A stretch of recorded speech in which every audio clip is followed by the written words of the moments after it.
Live, the news on NBC 6 at 6 starts now. Well, we do start with some breaking news. Canada's premiers have all signed on to a new healthcare deal.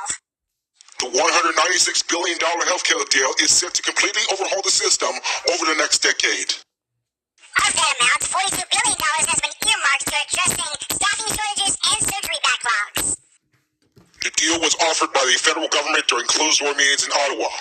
This is a developing story, and we will have more information once it becomes available.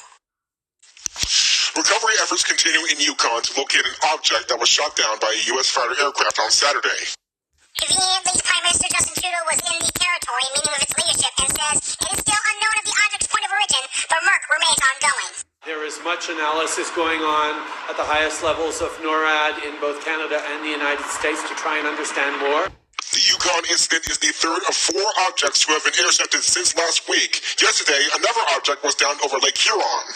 Trudeau was also questioned on the effectiveness of the North American Aerospace Defense Command, given how far some of its objects have been able to make it into the continent's airspace.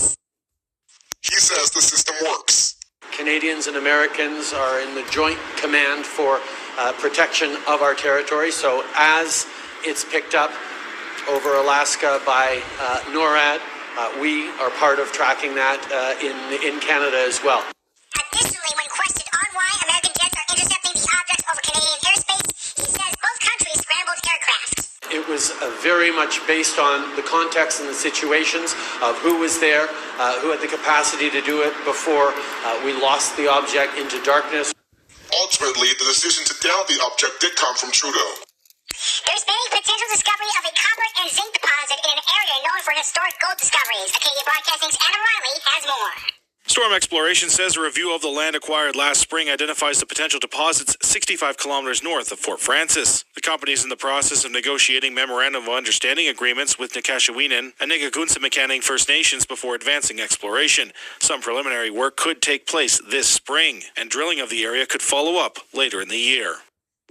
The chief building official for the city of Dryden, Pam Skillen, says businesses located at 325 Government Street have been relocated in advance of Dryden's Michael Hotel project on the property.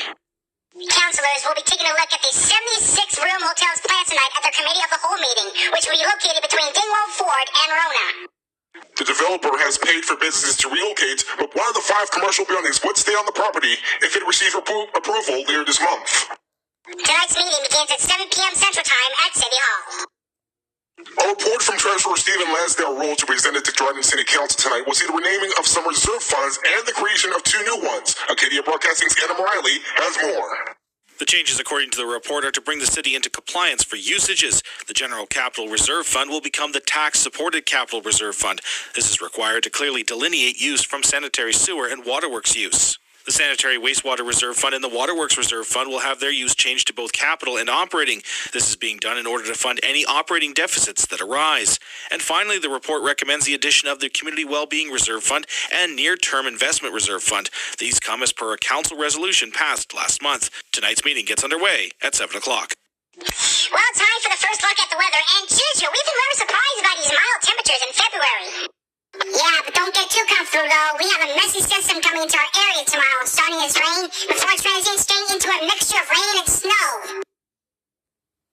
That will become all snow by the time Wednesday rolls around. The biggest snowfall totals at this point will be focused on in Fort Frances, Dryden, and Kenora, where they could get around 3 to 6 inches.